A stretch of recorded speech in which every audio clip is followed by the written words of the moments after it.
Bismillah. Assalamualaikum warahmatullahi wabarakatuh.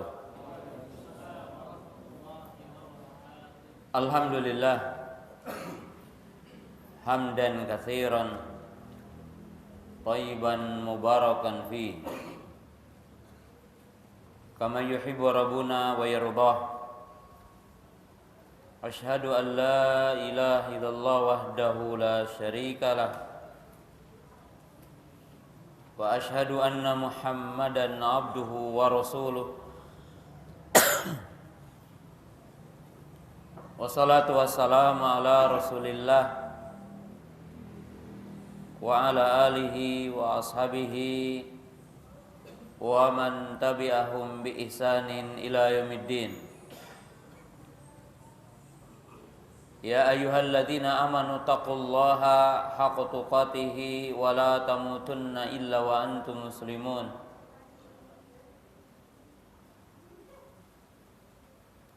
Kaum muslimin, para jamaah, para penuntut ilmu yang dirahmati Allah Subhanahu wa taala. Pertama, marilah kita bersyukur kepada Allah Subhanahu wa taala dan kita memuji Allah Subhanahu wa taala yang senantiasa menganugerahkan kepada kita nikmat iman, nikmat Islam, nikmat kita berada di atas sunnah, di atas hidayah, dan nikmat sehat, sehingga pada kesempatan malam yang berbahagia ini kita dapat berkumpul di majelis yang mulia ini. Kaum muslimin, para penuntut ilmu yang dirahmati Allah Subhanahu wa taala, pada kesempatan malam yang berbahagia ini saya ingin membahas sebuah judul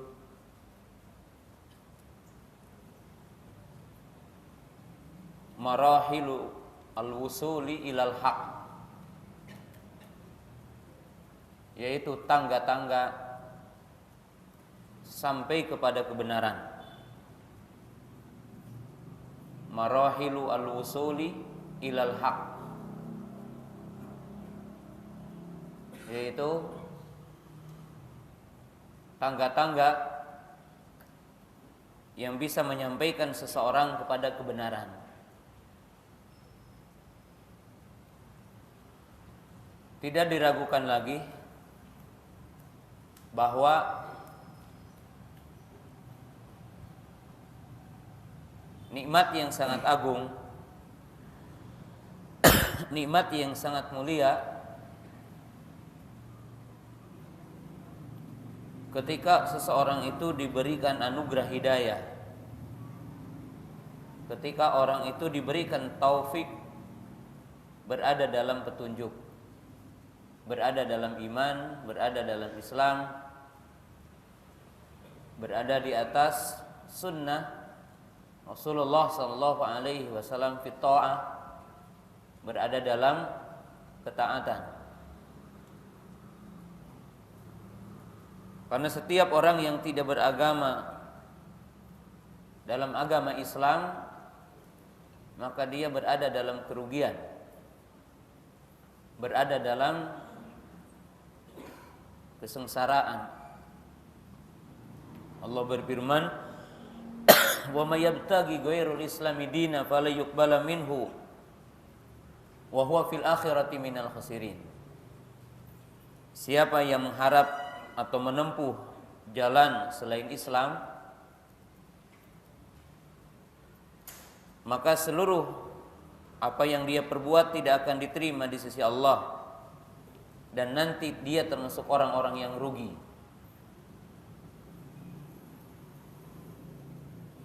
Allah berfirman, "Wal asri innal insana lafi khusr illal ladzina amanu wa amilus solihati wa tawasaw bil haqqi wa tawasaw bis sabri." Demi masa semua manusia adalah rugi, celaka, sengsara, dan akan binasa.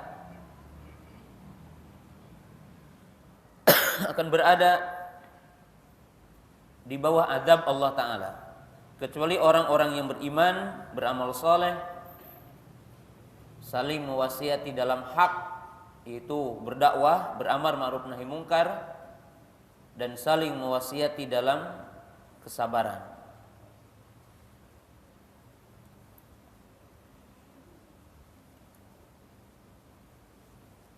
Dan setiap orang yang tidak berada di atas sunnah Rasulullah SAW celaka.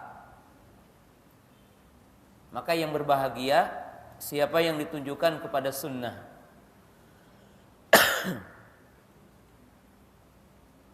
Allah berfirman, "Wa may yushakkiki rasula min ba'di ma tabayyana lahul huda wa yattabi ghayra sabilil mu'minin nuwallihi ma tawalla wa nuslihi jahannam wa sa'at masira." Siapa yang menentang Rasulnya, berpaling dari jalan Rasulnya, dan dia menyelisihi jalannya orang-orang yang beriman, maka dia akan digelimbangkan, dia akan dijerumuskan dalam kesesatan.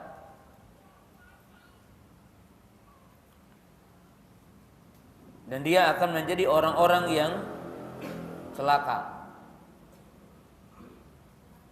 Qala Nabi sallallahu alaihi wasallam, "Satabtariqu ummati ila 73 firqatan kulluha finnari ila wahida." Qalu wa ma hiya al-wahida ya Rasulullah? Qala ma kana alaihi al-yawma wa ashabi.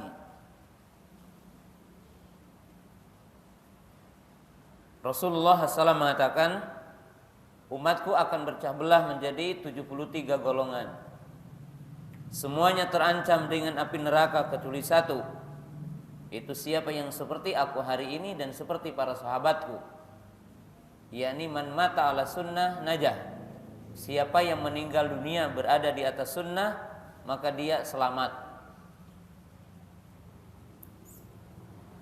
Maka nikmat yang agung adalah nikmatul iman, nikmatul Islam, nikmatul hidayah, wa nikmatul ta'ah. Nikmat orang itu taat. Dan manusia pada umumnya ingin bahagia dan ingin selamat. Tidak ada manusia yang ingin celaka, ingin sengsara, ingin binasa. Tidak ada. Tetapi yang jadi masalah, tidak setiap manusia tahu jalan untuk selamat, jalan untuk mendapatkan hidayah, jalan untuk mendapatkan petunjuk. Walidzalika qala syair, tarjun najata walam tasruk masalikaha fa inna safinata la tajri alal yabisi. Seorang syair berkata, engkau berharap bahagia, selamat, tapi engkau tidak menempuh sebab-sebabnya. Ketahuilah bahwa tidak ada bahtera, tidak ada kapal, tidak ada perahu, tidak ada sampan yang bisa berlayar di daratan. Artinya siapa yang ingin dapat hidayah, dapat petunjuk, berada dalam kebenaran, maka dia mesti menempuh sebab-sebabnya. Barang siapa yang menempuh jalan bukan jalan yang telah dibentangkan Allah dan bukan syariat yang telah dibentangkan oleh Allah Ta'ala, maka dia tidak akan sampai kepada kebahagiaan, tidak akan sampai kepada kebaikan itu. Saya yakin bahwa saya, antum semua yang duduk di sini ingin sampai kepada hak. Antum duduk di majelis ilmu dan belajar adalah ingin sampai kepada hak. Tetapi ada tangga-tangga yang wajib dipahami dan dilalui. Qala ba'dul ulama, maratibul wusuli ilal haqqi arbaun.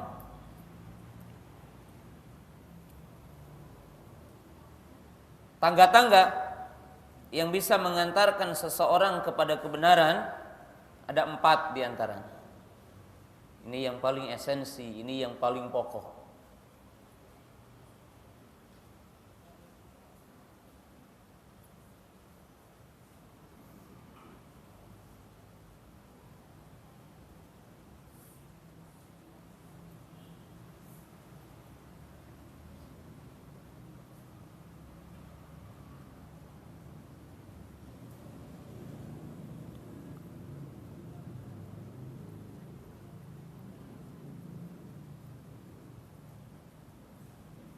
Yang pertama,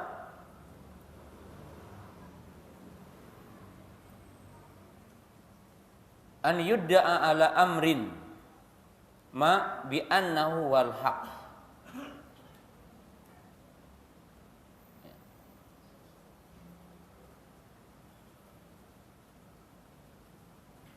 Jadi orang sampai kepada kebenaran ada tingkatan. Tingkatan yang pertama adalah dia mengetahui bahwa itu adalah hak.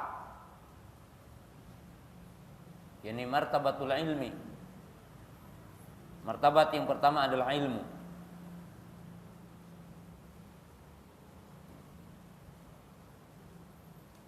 Yang kedua, an yuqama dalilu ala sidqi hadhihi da'wah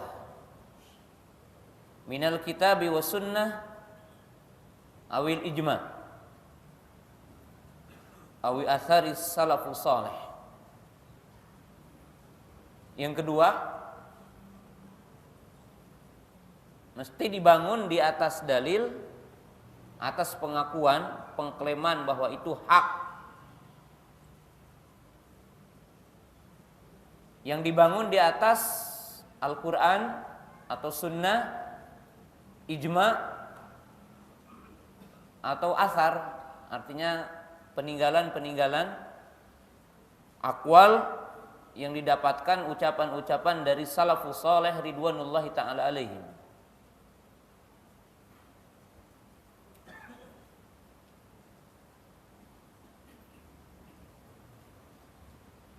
Yang ketiga, an yutabbiqal fahmul mustaqim lid dalil sahih tatbiqan sahihan.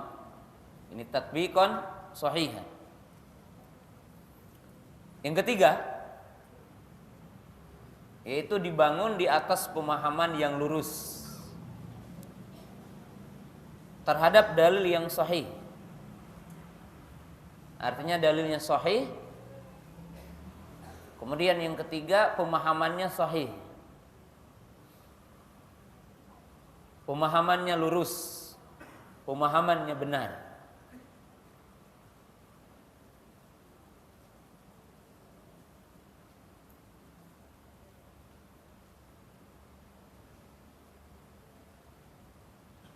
Jadi pemahaman yang benar.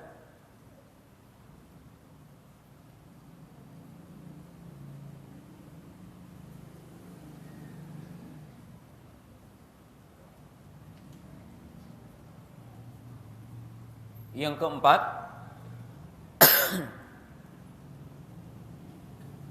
an yutabbiqa ad-dalil wal fahmu sahih tatbiqan sahihan.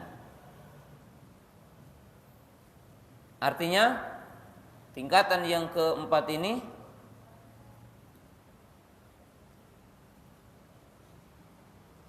mengamalkan dalil atau merealisasikan dalil atau pemahaman yang benar dengan amalan yang lurus.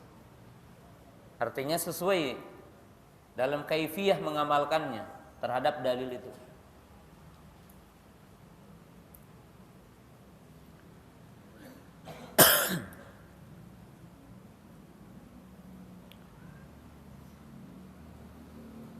Dan kita akan jelaskan poin-poin ini. Marhalah yang pertama yaitu marhalah ilmu. Qala Allah Ta'ala fa'lam annahu la ilaha illallah. Wa qala Nabi sallallahu alaihi wasallam talabul ilmi faridatun ala kulli muslimin. Man yuridillahu bihi khairan yufaqihu fid din. Pintu yang pertama atau marhalah yang pertama atau tingkatan yang pertama di mana seseorang akan sampai kepada kebenaran adalah ilmu. Jadi pintunya adalah ilmu.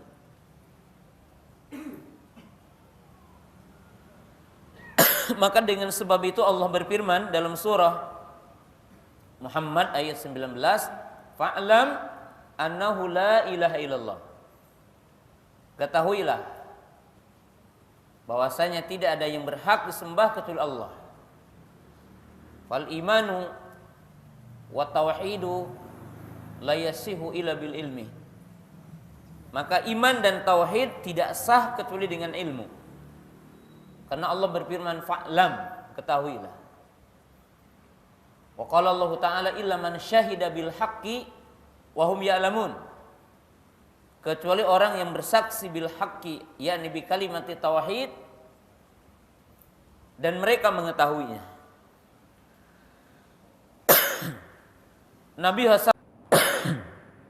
Nabi Hasan menyatakan dalam hadis yang sahih pada riwayat Muslim, talabul ilmi faridatun ala kulli muslimin. Itu hadis Anas bin Malik radhiyallahu taala anhu. Mencari ilmu adalah wajib bagi setiap muslim. Dalam satu riwayat wa muslimatin, dan bagi juga muslim perempuan. Pada hadis yang ketiga Nabi sallallahu alaihi wasallam mengatakan man yuridillahu bihi khairan yufaqihu fid din. Siapa yang Allah berkehendak orang itu berada dalam kebaikan, berada dalam hidayah, maka dia difaqihkan dalam agamanya.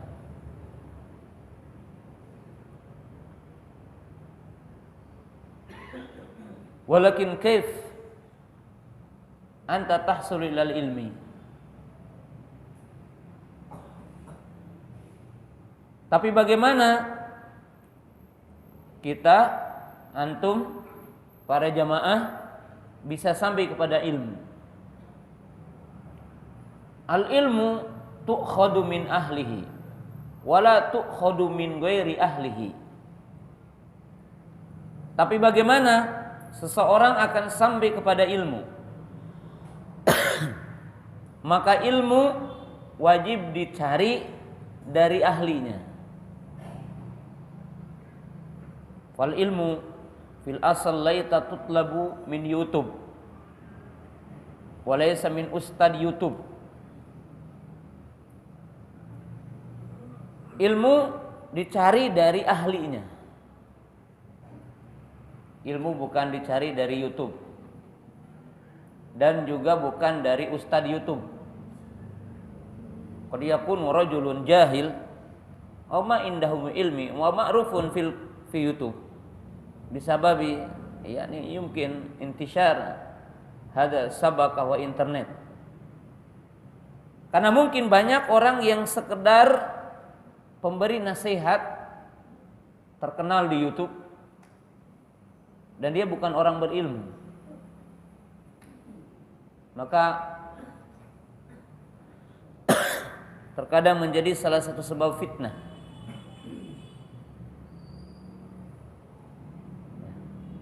Karena ilmu wajib diambil dari ahlinya.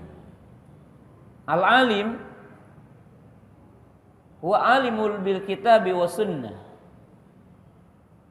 wal alim bi aqwali salafil ummah wal alim bi aqwali a'immatil ummah. Dan yang dimaksud dengan orang alim itu orang yang alim dengan kitabullah. Dan orang yang alim adalah yang alim kepada sunnah Alim dengan hadis-hadis Nabi SAW, dan alim dengan aqwal para sahabat. Aqwal artinya perkataan-perkataan, pendapat-pendapat para sahabat, dan dia tahu dengan pendapat-pendapat para imam. Dia mengenal perkataan Imam Abu Hanifah, Imam Malik, Imam Syafi'i, Imam Ahmad, Imam Bukhari, Imam Muslim, Imam Tirmidzi, dan yang lainnya. Tahu dia aqwal ulama, apa perkataan Imam Hasan Basri dalam bab ini, apa perkataan para ulama. Ada huwal alim. Al-alim al-ma'ruf indal ulama. Ulama adalah orang yang dikenal oleh ulama. Al-alim laisa ma'ruf indal juhala. Yang namanya ulama itu orang yang dikenal di kalangan ulama. Jadi yang mengatakan orang alim, orang alim. Yang mengatakan ustadz, mesti ustadz. Dan bukan orang awam. Ini timbangannya. Fa idza talabtal ilma min ghairi ahlihi fala tahsul ilal haq. Kalau para jamaah mengambil ilmu bukan dari ahlinya, maka tidak akan sampai kepada kebenaran. Isma'u ila hadal hadisil azim. Qala Nabi sallallahu alaihi wasallam, inna min asrati sa'ah raf'al ilmi wa intisyarul jahli. Tsumma qala Nabi sallallahu alaihi wasallam, innallaha la yakbidul ilma intiza'an yantazi'uhu minal 'abdi. Walakin yakbidul ibna biqabdil ulama. Hatta la yabqa aliman itakhadan nasu ru'asan juhala. Fasu'ilu fa'abtu bighairi ilmin. Fadallu wa adallu. Perhatikan kepada hadis ini. Itu hadis Anas bin Malik diriwayatkan oleh Imam Bukhari dalam bab ilmu. Di antara ciri-ciri hari kiamat termasuk akan banyaknya penyimpangan, kerusakan-kerusakan, dan semakin dahsyat fitnah ketika telah diangkatnya ilmu dan tersebarnya kejahilan. Jadi ketika diangkat ilmu dan tersebar kejahilan. Lalu Nabi SAW menjelaskan bagaimanakah diangkat ilmu. Maka diangkat ilmu dengan wafatnya para ulama. Nabi SAW mengatakan dalam hadis Abdullah bin Amr bin As, masih juga diriwayatkan Imam Bukhari, sesungguhnya Allah tidak mengangkat ilmu dari seseorang, tapi diangkatnya ilmu dengan wafatnya para ulama. Sehingga di satu daerah, di satu negara, di satu kampung tidak ada orang alim. Maka yang ada adalah orang-orang yang jahil, orang-orang yang bodoh, yang dinamakan ruwaibidah, at-tafi yatakallamu an amrin amah.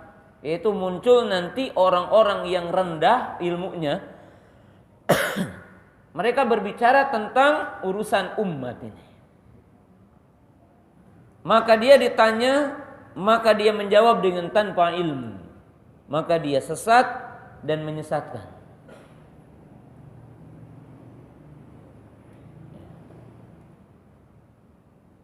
Jadi ilmu diambil dari ahlinya.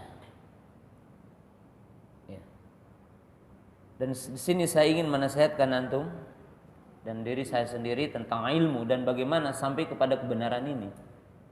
Tariqatul ilm, tariqatut tahsilil ilm, bagaimana kita sampai kepada ilmu.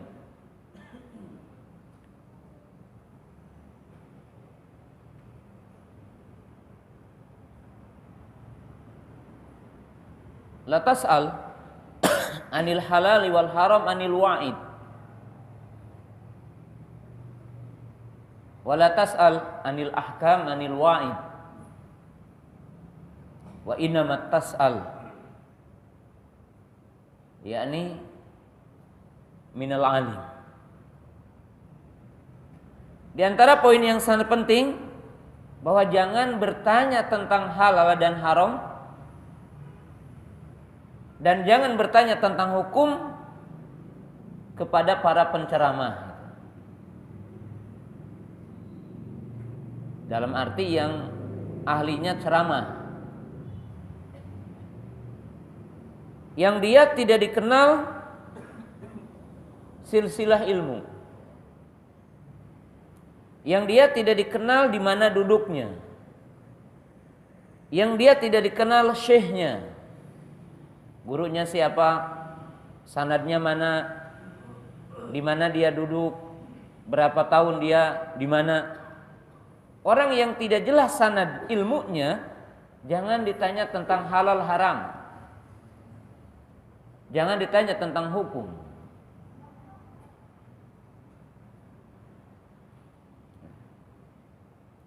Bukan penceramah. Orang baru insaf jadi penceramah. Orang baru masuk Islam jadi penceramah. Ini fitnah azimah fi hadzal yaum. Ini fitnah yang sangat besar yang menimpa kepada umat hari ini.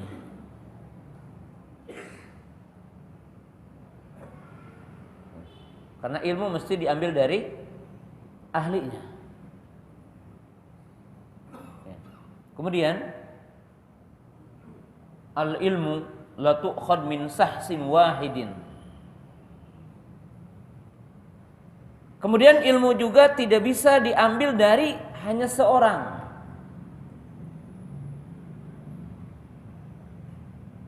Dan di antara ada para ulama, fa innahum al-ulama yantaqilun min makanin ila makan, min syai'in ila syai'. Karena para ulama dulu mereka mengambil ilmu dengan melakukan rihlah, melakukan safar, bepergian, mencari ilmu dari satu tempat ke tempat yang lain, dari satu guru kepada guru yang lain. Jadi dari satu guru kepada guru yang lain. Karena tentunya manusia ini qad yukhti wa yusib. Manusia ini kadang benar, kadang salah. Ya, karena sebagian ikhwan hari ini banyak yang cari ilmu itu, saya mah cocok sama ustadz ini saja katanya. Udah pas saya mah katanya. Fahadza musibah azimah, ini musibah terbesar yang menimpa kepada sebagian thalibul ilmi hari ini.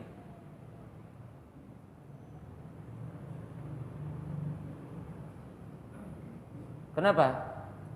Karena wajib antum pahami, ilmu itu bukan atifiyah. Al ilmu huwa dalil. Ilmu itu tidak berkaitan dengan perasaan gitu. Orang yang mengambil agama dengan perasaan adalah agamanya Khawarij. Yang ukurannya perasaan, emosional. Kalau ahli sunnah tidak. Al ilmu yu'rafu bid dalil. Ilmu itu diketahui dengan dalil. Ya, kalau bicara dia menyentuh aja itu. Bukan perasaan itu. Hal indahu dalil amla, hal huwa haq amla, khalas. Ya, itu ilmu. Jadi para ulama terdahulu mereka mengambil ilmu dari tempat ke tempat yang lain, dari satu guru kepada guru yang lain. Karena apabila Anda duduk dalam satu majelis dan tidak pernah kepada majelis yang lain,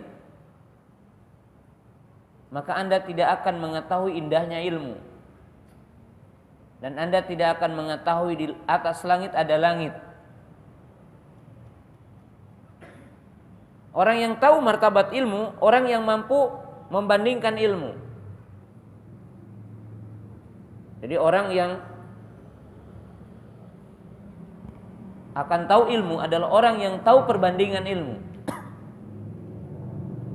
Oleh sebab itu Imam Ali Al-Madini rahimahullah ta'ala berkata, Aku tidak merasa kecil kecuali kalau ketemu dengan Imam Bukhari.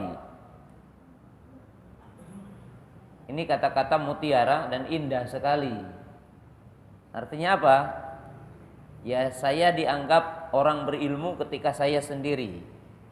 Tapi ketika saya ketemu dengan orang yang lebih a'lam, saya merasa orang paling kecil. Maka demikian juga ilmu. Fatuqarin, maka bandingkan. Karena barang siapa yang beragama dengan atifiyah, atifiyah itu perasaan. Hitungannya perasaan. Itu orang yang paling rendah ya. Orang paling rendah. Karena orang itu kurang akalnya, yang seperti itu kurang akal. Dan golibnya mudabdab. Umumnya orang yang seperti itu akan nanti goyang. Akan goyang. Karena apabila dengan perasaan itu ada sentuhannya. Jika seseorang ada masalah dengan gurunya, maka dia akan meninggalkan kebenaran. Karena dia tidak mendapatkan kebenaran dari lisan yang lainnya. Hadi musibah azimah, ini musibah yang sangat besar.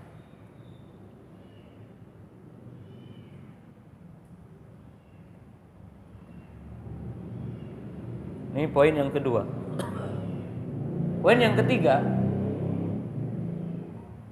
bahwa mesti dipastikan bahwa orang yang kita akan duduk bersamanya dan mengambil ilmu darinya, orang yang lurus akidah dan manhajnya. Jadi orang yang lurus akidah dan manhajnya. Karena ilmu ini adalah amanah. Jadi ilmu ini amanah. Dan ilmu ini cahaya. Oleh sebab itu Yusuf ibn Asbat berkata, "Kana abi qadariyan wa akhwali rawafid fa anqadiyanallahu bi Sufyan fahamalani ala sunnah."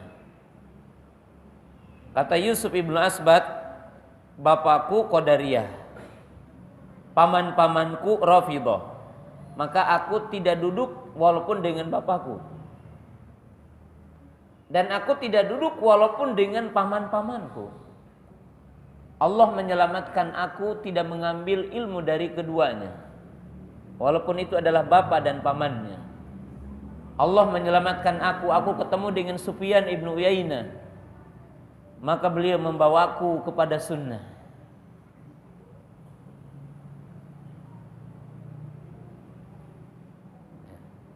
Karena guru adalah imam, guru adalah pemandu, bagikan pilot dalam pesawat, bagikan nakoda dalam kapal, dan bagikan sopir dalam mobil.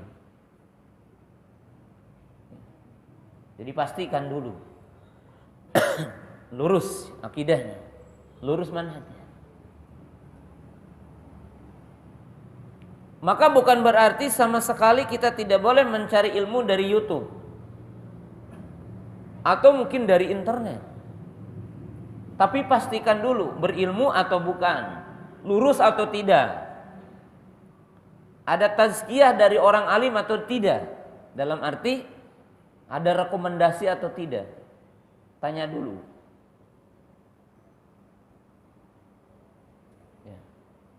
Karena fitnah hanya diketahui sama orang alim, orang jahil tidak tahu. Namanya fitnah.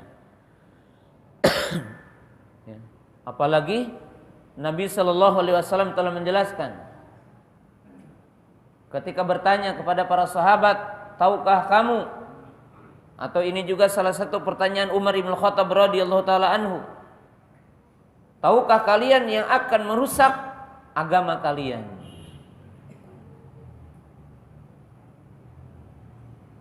Maka disebutkan salah satunya apa? Munafik alimul lisan. Yang akan merusak agama ini dan merusak agama umat adalah orang-orang munafik yang pandai berbicara. Itu yang menyebar fitnah, yang menyebar kesesatan.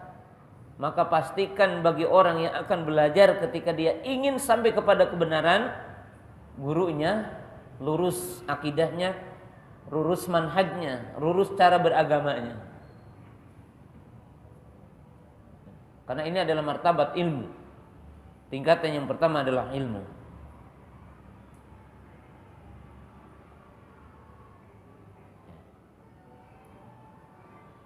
Kemudian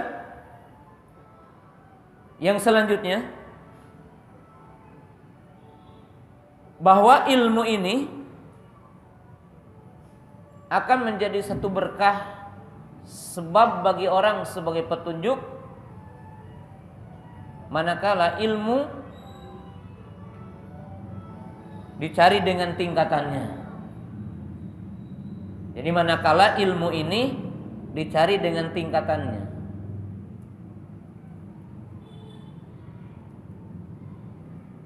Jika ilmu ini dicari dengan tahapannya.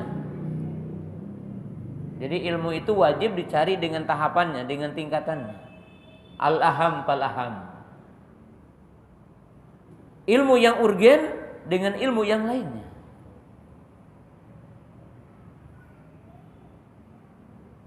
Seperti kita tahu ilmu yang pertama dan utama adalah ma'rifatul la ilaha illallah.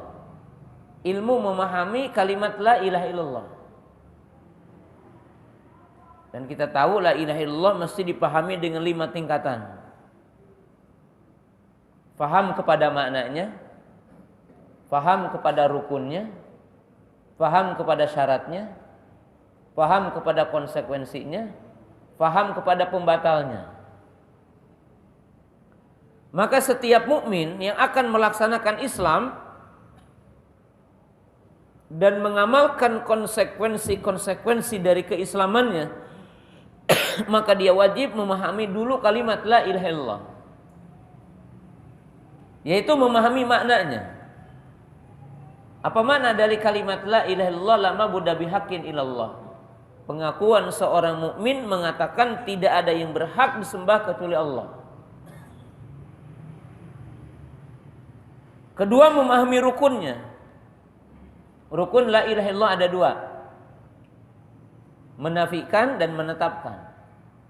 Artinya menafikan, meniadakan setiap yang disembah selain Allah, mengingkari kufur. Dan menetapkan Allah satu-satunya yang berhak disembah. Jadi artinya tidak sah keislaman seseorang sehingga dia meninggalkan setiap sembahan selain Allah. Ketiga, dia memahami syarat-syaratnya, yaitu ada 7. Telah dibahas oleh para ulama. Ilmu, yakin, qabul, inqiyad, as-sidqu, wal mahabbah, wal ikhlas. Syarat. Bukan makomnya hari ini membahas itu. Kemudian memahami konsekuensinya. Apa konsekuensi dari kalimat la ilaha illallah? Wala kepada Allah, kepada Rasul, kepada orang beriman. Yaitu loyalitas, cinta kepada Allah, cinta kepada Rasul, cinta kepada orang beriman, dan cinta syariat Allah. Cinta hukum Allah, loyal kepada hukum Allah. Barok. Yang kedua, konsekuensinya apa? Barok, berlepas diri dari kekufuran, dari kesyirikan, dari maksiat, dari bid'ah, dan setiap penyimpangan. Jadi tidak sah orang yang mengatakan iman tapi dia tidak barok kepada kufur. Tidak sah tauhid sehingga dia berlepas diri dari kesyirikan. Dan yang kelima, memahami pembatalnya. Seperti antum wudu, tahu pembatal wudu. Salat, tahu pembatal salat. Orang akan dianggap wudunya ada selama dia tidak melakukan apa? Pembatalnya. Orang dikatakan salat yang sah selama dia tidak melakukan pembatal salat. Maka demikian juga syahadat seseorang diakui selama dia tidak melakukan pembatalnya.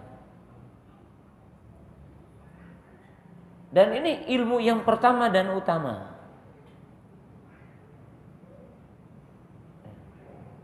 Dan setiap mukmin mempelajari agama ini dengan tingkatannya.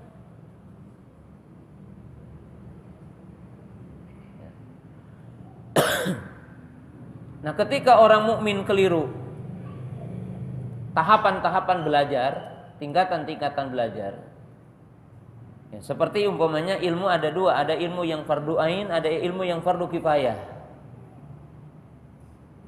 Ilmu yang fardu ain adalah setiap ilmu yang diwajibkan kepada kita. Hanya setiap yang Allah mewajibkan sesuatu kepada kita, maka mempelajarinya wajib. Allah mewajibkan sholat, maka mempelajari sifat sholat hukumnya apa? Wajib.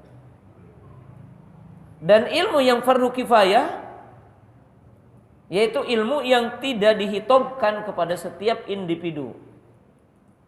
Contohnya, bukan sesuatu yang wajib bagi antum belajar bahasa Arab dalam arti grammar, tahu ilmu nahu secara lengkap itu. Antum cukup bisa baca Fatihah, ya, baca doa. Yang penting sholat tahu dengan bahasa Arab, kan itu. Bukan belajar bahasa Arab tidak mulia, mulia. Tapi belajar sholat dulu, jangan sholatnya tidak tahu, belajar bahasa Arab itu. Belajar usul fikih hebat. Karena orang tidak bisa paham Al-Quran dan Sunnah tanpa belajar usul fikih. Tapi antum belum paham makna la ilaha illallah, jangan dulu belajar usul fikih, karena usul fikih fardu kifayah.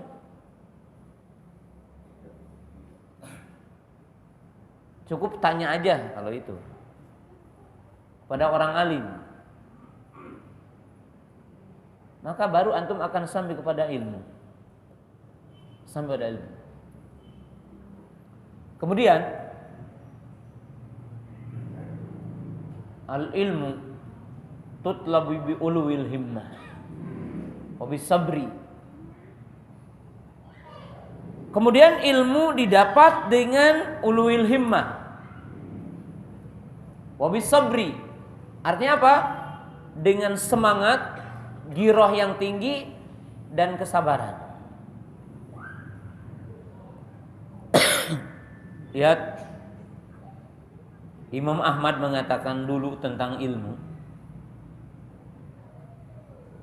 Beliau mengatakan,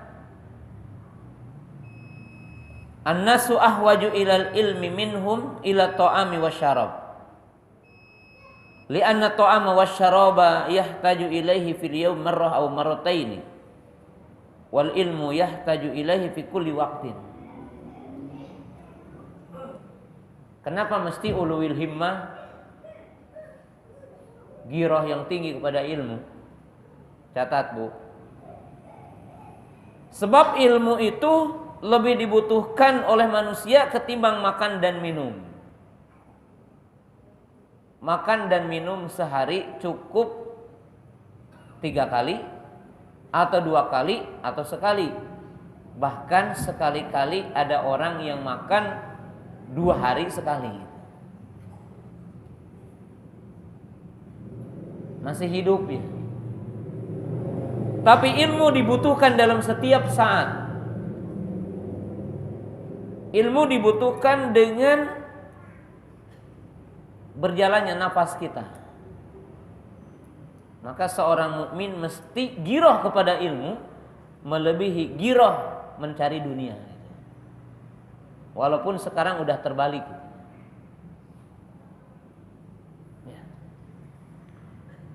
Nah, jamaah yang dirahmati Allah Subhanahu wa taala. Sekarang kita sama-sama tadabbur dan saya sering sampaikan ini.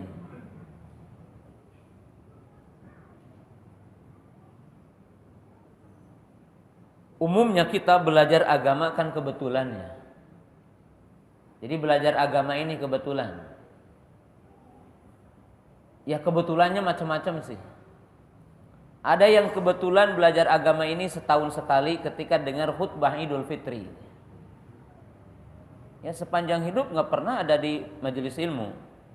Ya pas sholat Idul Fitri baru dengar itu agama. Ada yang kebetulan karena ada acara-acara ikut walimahan, ada syukuran, ada talimnya umpamanya, ada acara-acara, baru kita dengar penjelasan agama. Ada yang seminggu sekali dalam waktu yang singkat, itu pun sambil ngantuk. Hari Jumat sambil nyender gitu. Ngantuk. Bahkan kalau sedikit panjang khutbahnya amin, amin, amin dari belakang ya. Ada yang belajar ilmu terpanggil karena peraturan. Di perusahaan ada SOP kerja harus ikut taklim, terpaksa gitu. Makanya ustadznya juga terpaksa ya bikin ketawa-ketawa taklimnya. Kenapa? Karena udah lihat orang-orang yang duduk di situ udah muram semua wajahnya gitu. Ya wajahnya udah bising. Bising wajahnya. Kenapa nggak ada siap taklim? Ada lagi semacam antum mungkin, maaf ya, kalau antum termasuk itu.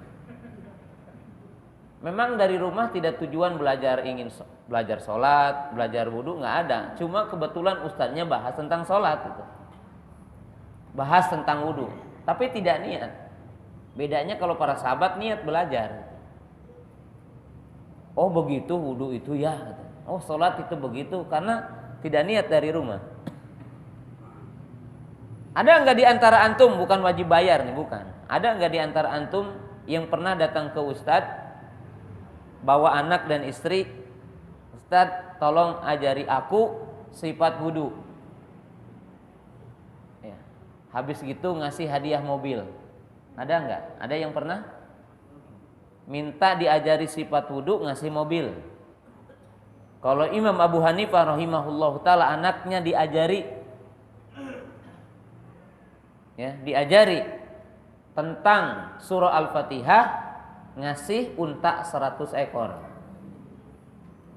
Pernah gak antum datang ke ustadz minta diajari makna la ilaha illallah, minta diajari sifat wudu, minta diajari sifat sholat, ya, ustadz saya ini pengusaha, saya ini pedagang nih, udah punya toko di mana-mana, ustadz tolong ajari aku gimana sih menghitung zakatnya. Paling antum pertanyaannya, ustadz bisa nggak ini untuk tidak dizakati? Jadi pertanyaannya supaya lari dari kewajiban. Atau minta dihalalkan kalau pertanyaannya, ustadz boleh nggak kalau menurut begini, karena saya udah begini, boleh nggak yang tadi haram minta dihalalkan? Minta fatwa supaya apa? Halal. Ya, riba ini kan antum alasannya gini-gini, gimana Ustaz kalau begini-begini gitu ya. Mesti cari fatwa yang boleh gitu. Nah, sedangkan para sahabat yang mereka dianugerahi ilmu hidayah dan mereka dijauhkan dari fitnah, mereka menjadikan ilmu itu seperti mereka butuh kepada makanan dan minuman, tapi melebihi dari itu semua. Dan mereka itu natural, artinya natural itu sejalan dengan fitrah kehidupannya kepada ilmu itu. Saya memberikan beberapa contoh. Para sahabat dengan ilmu itu indah sekali. Bagaimana?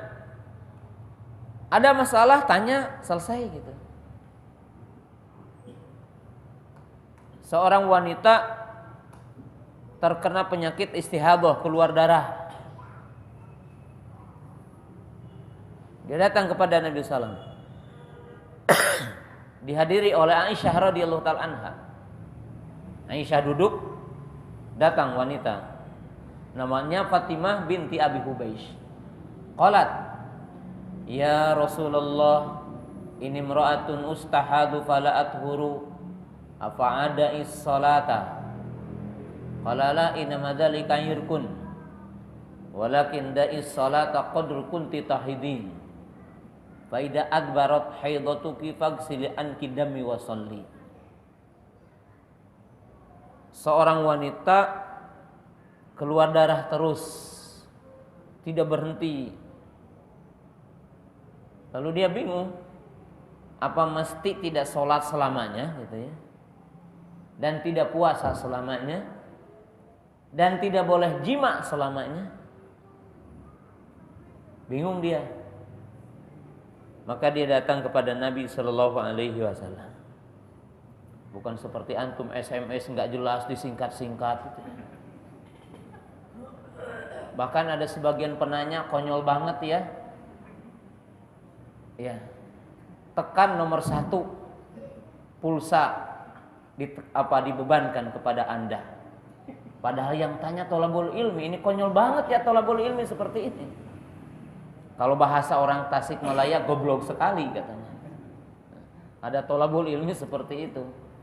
Udah ustadz yang ditanya, pulsanya dibebankan ke ustadz lagi. Ya. Lain berkahnya. Orang dulu datang kepada Nabi SAW mencari waktu. Maka Nabi SAW mengatakan, la, tidak katanya. Tinggalkan sholat di waktu-waktu engkau biasa haid. Jika telah pergi waktu haidmu, mandi, sholat, boleh puasa lagi, boleh jima lagi, walaupun keluar darah. Jadi wanita yang istihadah itu, dia tidak sholat, tidak puasa, tidak berjima di hari-hari yang dulu dia biasa haid. Kalau haidnya selama 7 hari di awal bulan, maka 7 hari itu dia tidak boleh sholat, tidak boleh puasa, tidak boleh berjima. Ini sekarang bingung, bagaimana kalau seorang wanita yang baru saja haid udah istihadah dan dia tidak punya pengalaman sebelumnya haid? Maka dijawab dengan dalil yang lain, bahwa mengambil keumuman wanita haid yaitu 7 hari. Maka Nabi SAW mengatakan, sholatlah 23 hari, ya, berarti berapa? 7 hari haidnya. Atau sholatnya berapa? 24 hari. Dan haidnya berapa? 6 hari gitu ya. Karena golibnya 30 hari. Karena bulan itu 29 atau 30. Nggak ada 31 ya dalam hijriah. Ya, maka umur antum kalau dihitung dengan hijriah akan lebih tua. Kalau dihitung dengan apa? Dengan Masehi lebih muda sedikit. Ya, kalau saya ke Papua lebih tua, ke sana 5 jam atau berapa jam. Kalau ke sini lebih muda lagi pulang. Nah, ini penting sekali ya. Ilmu itu dicari dengan semangat. Ya. Dan ingat, hidayah itu ukurannya ilmu. Walladzina jahadu fina lanahdiyanahum subulana.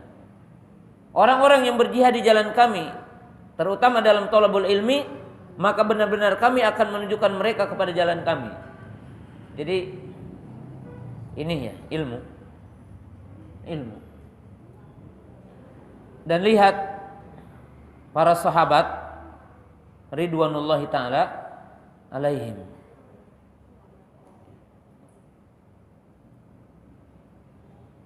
Pernah nggak antum bergantian mencari ilmu? Karena antum punya tugas umpamanya lembur di sebuah perusahaan, tukeran, gantian. Pernah nggak antum mengetuk pintu saudara antum? Tadi saya udah taklim dengan Ustaz Abu Qatadah, judulnya ini, bahasannya ini. Ini catatan saya. Pernah? Ya. Ini yang ada dalam kehidupan para sahabat. Lihat dalam Sahih Bukhari tentang kisah Umar. Qala kuntu ana wajarun li minal ansar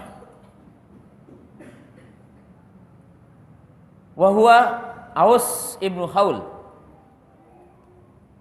min Bani Umayyah ibn Zaid wa hiya min awalil Madinah.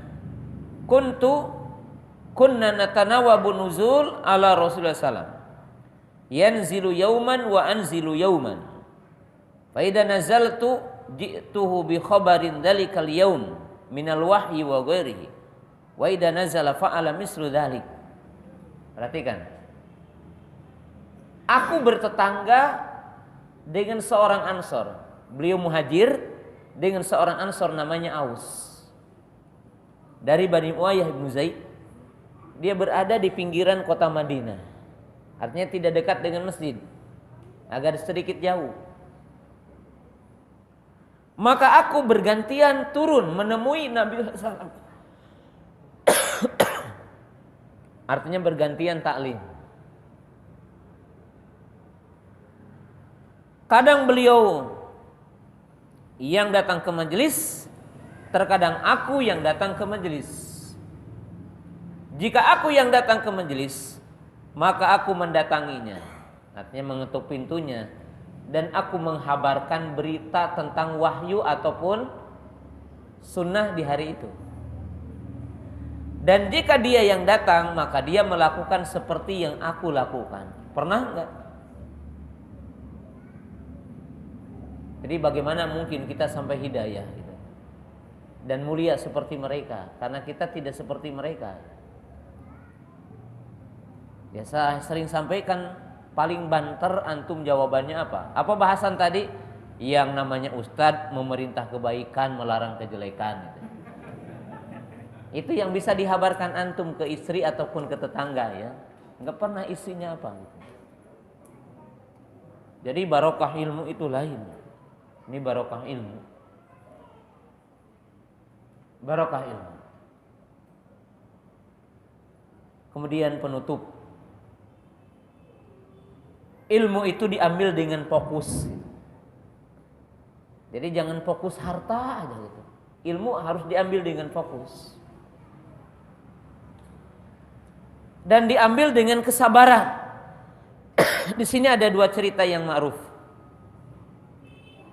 Ada seorang murid Imam Malik dari Andalus, sekitar Maroko, Spanyol sana. Ya, karena Andalusia dengan Maroko berdempetan ya, berdekatan.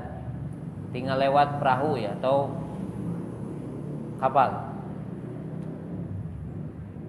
Dia datang ke majelis Imam Malik yang ada di Madinah. Gambarkan dari Andalus ke Madinah. Belum ada pesawat, belum ada kereta api, belum ada kapal-kapal besar. Berarti berjalan dan melewati sampan-sampan baru sampai ke Madinah. Satu ketika Imam Malik duduk dalam majelis dan dihadiri ribuan kaum muslimin waktu itu. Tiba-tiba muncullah segerombolan gajah masuk ke kota Madinah dari Yaman. Maklum di Madinah itu tidak pernah ada gajah. Yang ada unta, keledai, kuda atau bigol. Ini muncul segerombolan apa? Gajah. Maka seluruh murid Imam Malik berbondong-bondong keluar dari majelis. Karena baru hari itu ada gajah. Wajar gitu. Keluar semuanya. Kayak antum ada keramaian gitu, langsung keluar gitu ya. Maka tertinggallah seseorang yang dari Andalus itu. Heran Imam Malik, kenapa katanya? Di saat orang-orang keluar melihat gajah, kamu ada di sini. Maka dia jawab dengan kalimat yang sederhana. Aku dari Andalus ke sini mencari hadis, bukan lihat gajah gitu. Jadi aku datang dari Andalus ke sini untuk mencari hadis darimu dan bukan untuk melihat gajah. Aku enggak perlu dengan gajah, fokus mencari ilmu. Ya. Dan orang yang mencari ilmu itu harus menghilangkan semua tantangan.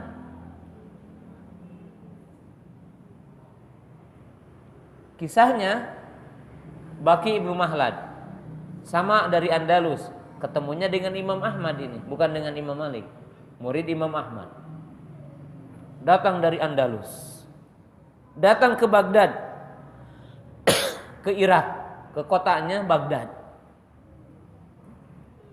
Tanya orang Baghdad. Ya, kalau digambarkan, akhi, kamu tahu enggak majelis Imam Ahmad? Kata orang ini, oh kamu kesiangan katanya. Imam Ahmad sekarang tahanan politik. Dia dilarang untuk membuka majelis ilmu. Dia dilarang oleh khalifah waktu itu untuk buka ilmu hadis. Nah, dia tidak pulang lagi. Kalau begitu pulang aja katanya. Maka dia menghilangkan rintangan pertama. Pakai siasat. Di mana rumahnya? Oh, di sana rumahnya. Tanya, di mana rumahnya? Maka dia berpura-pura memakai baju compang-camping, diikat pakai imamah, bawa tongkat. Dia masuk ke rumah Imam Ahmad. Ketok-ketok. Assalamualaikum. Penjaga rumah Imam Ahmad yang disuruh oleh khalifah membiarkannya. Oh, ini mah pengemis, bukan thalabul ilmi. Hanya dibiarkan dia.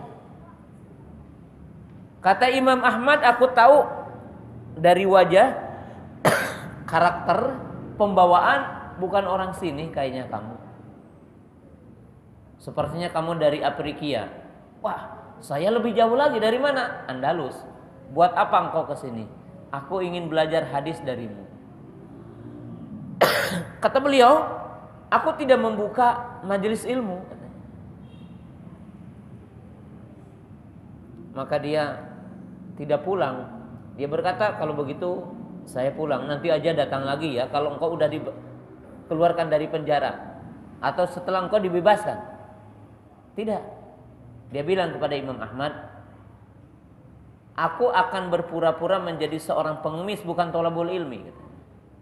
Dan aku akan meletakkan di tanganku tulisan, pensil, dan kertas. Ya. Dan aku akan bertanya tentang hukum, bukan mengambil katanya. Jadi dengan thariqatus su'al, sehingga tidak dianggap mengajarkan. Karena Imam Ahmad tidak membuka ilmu, membuka majelis. Dan setiap hari satu hadis.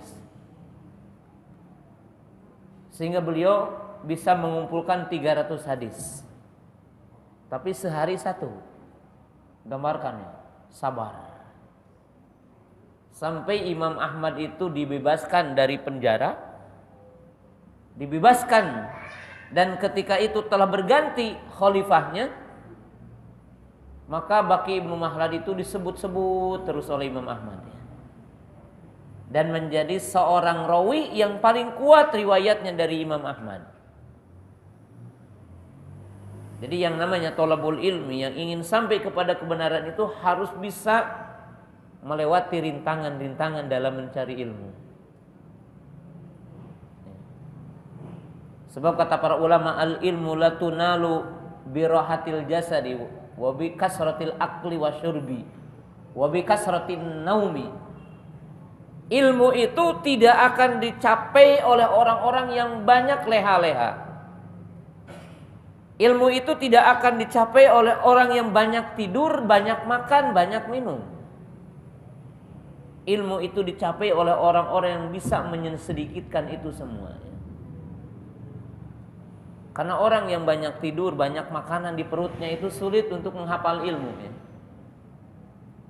Antum berapa jam sehari tidur? Ya, berapa umumnya? 8 jam. Bekerja berapa? 8 jam juga. Udah 16 jam tuh untuk tidur dan kerja. Ke WC berapa jam sehari semalam? Mandi berapa? Tersisa buat apa antum? Jadi hidup antum buat apa nih? Buat apa antum di dunia? Tidur 8 jam. Kerja 8 jam, udah 16 jam. Makan sehari 3 kali, apalagi sambil ngobrol. Itu tidak kurang dari 2 jam ya sehari semalam untuk makan. Udah berapa tuh? Udah 18 jam. Ke toilet dan mandi, orang Indonesia paling lama mandinya. Maka kalau ke Arab itu aneh ya, orang Indonesia ini menghamburkan air katanya. Sehari berapa jam? 2 jam mandi itu umumnya. Udah berapa? 20 jam. Kongkok-kongkok ngopi, makan gehu, makan bala-bala. Berapa jam? Sejam. Udah berapa? 21. Gibah namimah berapa jam? Hah? Sehari gibah dan namimah ibu-ibu berapa jam? Gibah dan namimah berapa jam sehari? 2 jam. Gibah namimah sehari 2 jam, Masya Allah. Salat? Ya, 10 menit, 50 menit lah. Jadi waktu ibadahnya cuma 50 menit. Baca Quran? Berapa kali sehari baca Quran antum? Nah ini muhasabah. Muhasabah. Dengarkan kaset? Dengarkan video berapa sehari? Ya. Nah ini musibah, musibah. Karena ilmu itu mesti dilewati rintangannya. Jadi ilmu itu mesti dilewati rintangannya. Ilmu.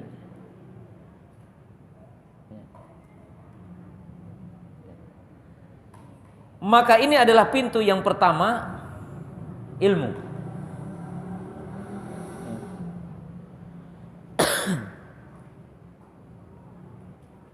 Jamaah yang dirahmati Allah Subhanahu wa taala.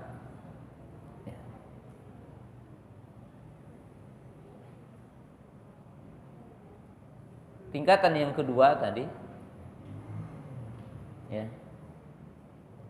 Ketika orang berbicara hak adalah berbicara dalil. Ya. Dan sebenarnya ini sudah dibahas dalam ilmu tadi, dalil.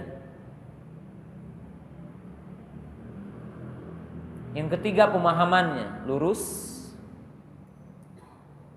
Dan yang keempat ada realisasi bentuk amaliyahnya dalam melakukan kebenaran itu.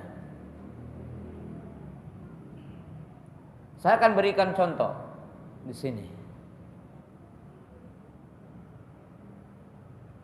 Satu aja contoh, sholat berjamaah.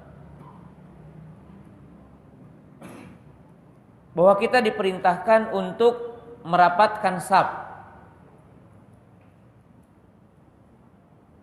Rasulullah sallallahu alaihi wasallam mengatakan la tusawwuna sufufakum aw liyukhlifanallahu baina qulubikum wa fi riwayatin baina wujuhikum istaqimu wa tarasu.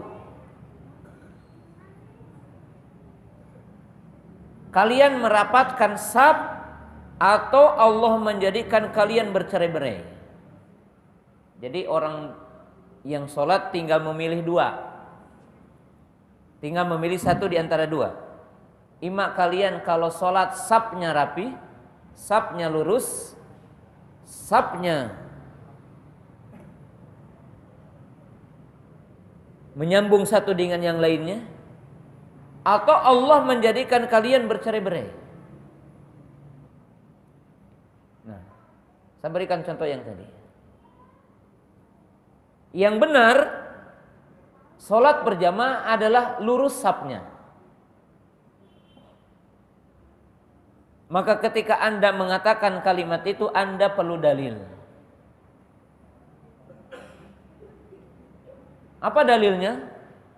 Tadi, istaqimu wa tarasu, la tusawwuna sufufakum. Atau hadis-hadis yang lainnya, sejumlah hadis.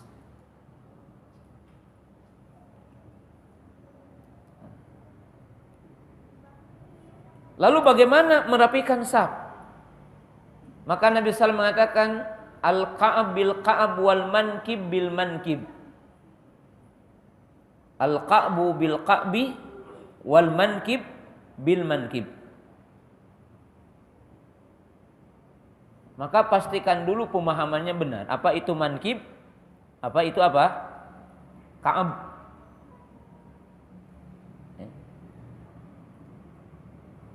Apa itu al-ka'bu?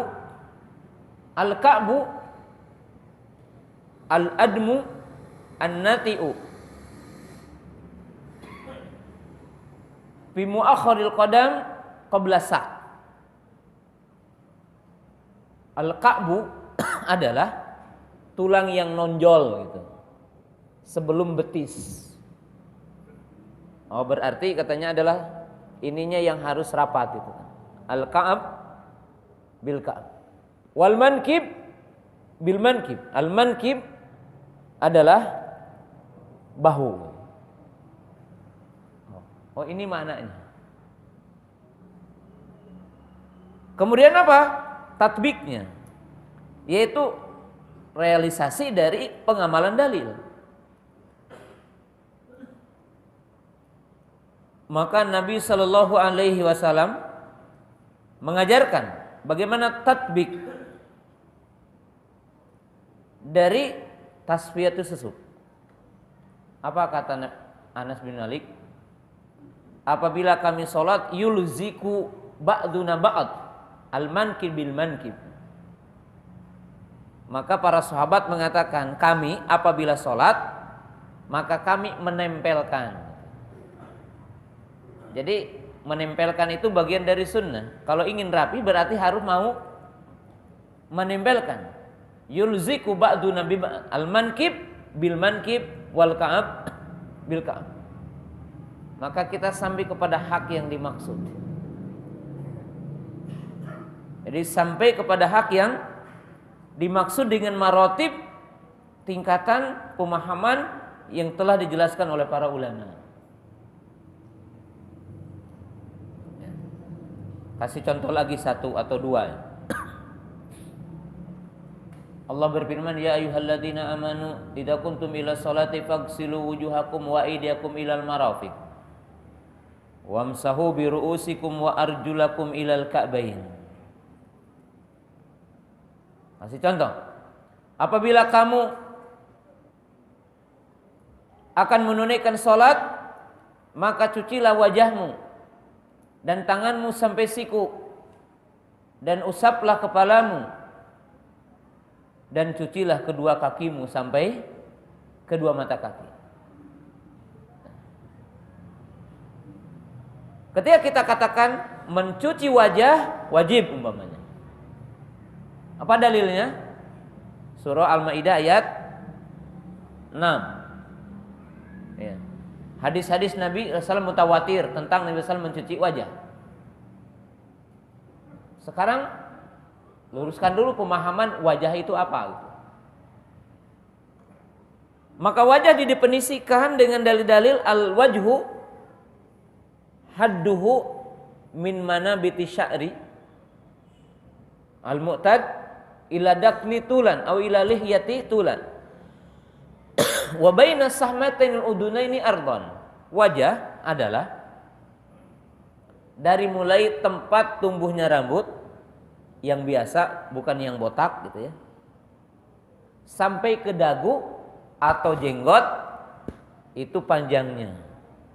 Dan di antara bagian putih sini itu lebarnya, itu wajah.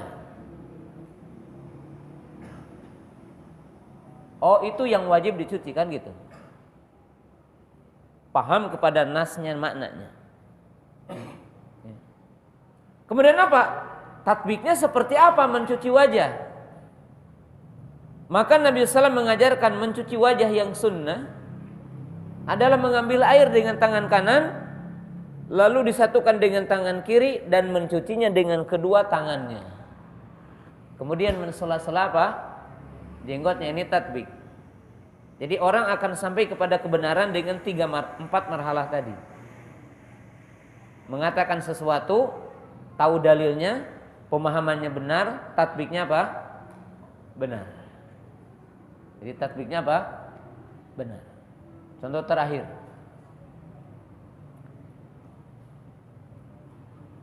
Man ra'a minkum munkaran falyughayyir bi yadihi fa in lam yastati fa bi qalbi fa bilisani afwan, fa illam yastati fa biqalbi fadzalika dzaful iman. Siapa yang melihat kemungkaran, maka ingkari dengan tangannya. Siapa yang tidak mampu, dengan lisannya.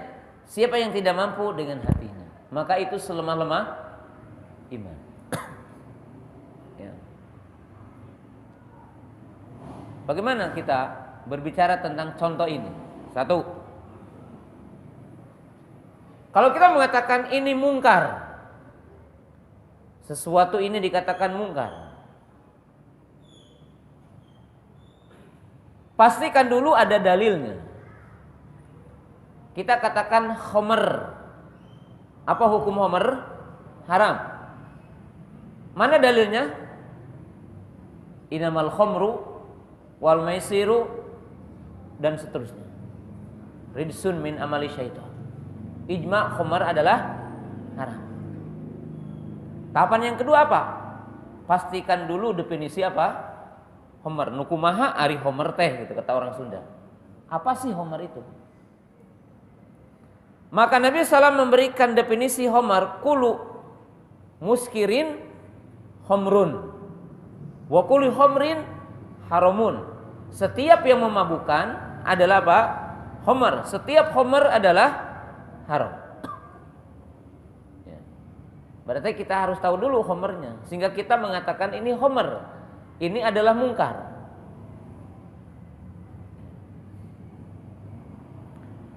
Tatbik pengingkarannya seperti apa? Pastikan dua hal ketika tatbiknya. Apa? Pastikan bahwa si fulan minum homer sebelum kita mengingkari kan? Jangan kata orang si anu melakukan minum homer, kita belum tahu ingkari. Mungkin akan terjadi fitnah. Ketika kita akan mengingkari kemungkaran tersebut, pastikan bahwa yang diminum adalah khamr, pastikan si fulan meminumnya, gitu kan. Ya, pastikan dulu. Kemudian apa? Pastikan cara mengingkarinya benar. Jadi pastikan cara mengingkarinya apa? Benar. Sehingga sampai kepada hak yang dimaksud ingkarun mungkar.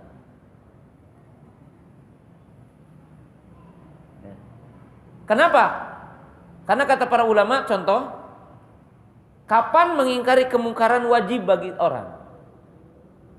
Apabila diingkari akan hilang kemungkaran itu, maka wajib kita untuk mengingkari kemungkaran itu. Apabila diingkari akan berkurang kemungkarannya, maka wajib kita untuk mengingkari kemungkaran tersebut. Kalau kita ingkari satu kemungkaran, datang kemungkaran yang sama, maka makomnya makom ijtihad melihat pengaruh dari kemungkaran itu. Tapi kalau kemungkaran diingkari, datang kemungkaran yang lebih besar lagi, maka haram dikala itu diingkari. Jadi pastikan ketika kita mengingkari kemungkaran, kebenaran ini tegak. Paham kepada cara mengingkarinya. Maka semuanya ilmu. Semuanya apa? Ilmu. Sehingga orang sampai kepada kebenaran, hak hidayah yang dimaksud. Seperti tadi contoh kecil kaitan dengan wudu, amar ma'ruf nahi munkar. Maka demikianlah nasihat yang saya bisa sampaikan dalam kesempatan malam yang berbahagia ini. Ya, demikian. Mudah-mudahan Allah Subhanahu wa taala memberikan taufik dan hidayah kepada kita untuk sampai kepada ilmu dan hidayah. Ya. Tetapi dengan tingkatan-tingkatan yang tadi saya sampaikan. Sampai di sini.